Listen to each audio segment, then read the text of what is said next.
The daring escape by Eliza Harris, carrying her infant child across chunks of ice on the Ohio River to freedom, inspired a similar scene in Harriet Beecher Stowe's Uncle Tom's Cabin, written in 1852.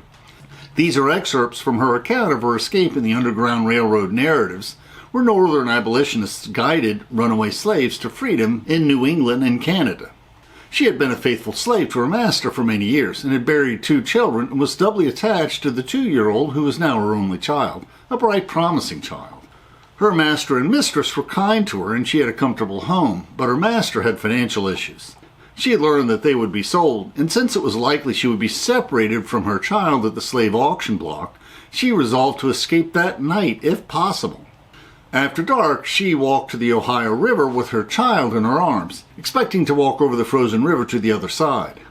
When she reached its banks at daylight, she found that the ice had broken up and was slowly drifting in large cakes.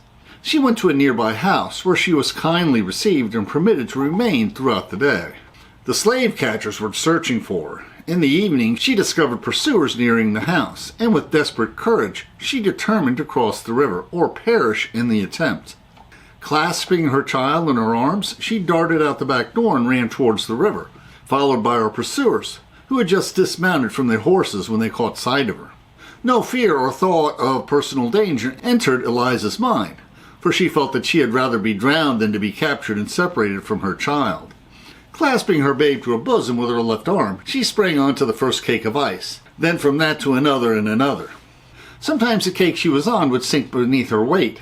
Then she would slide her child onto the next cake, pull herself on with her hands, and so continue her hazardous journey.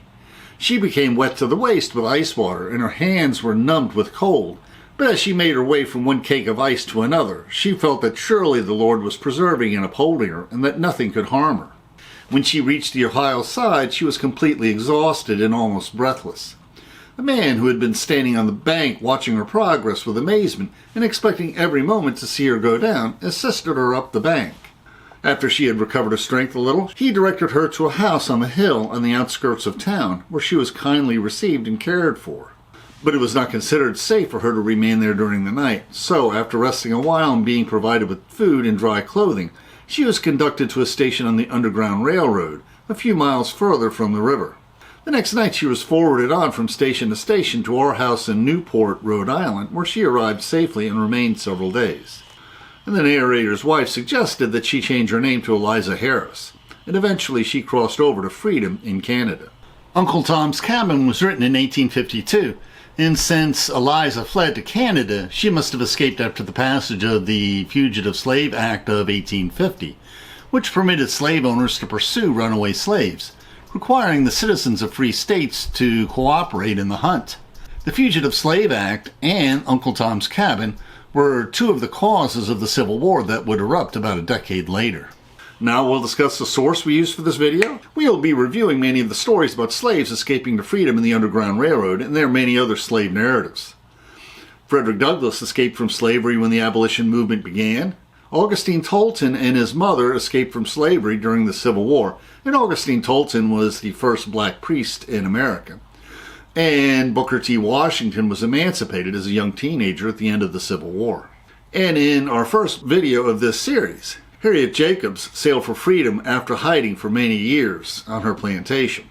The YouTube description includes a link to our PowerPoint script that we uploaded to SlideShare and also our blog.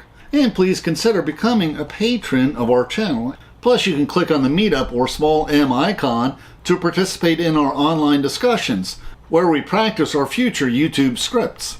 And please click on the links for other videos that will broaden your knowledge and improve your soul.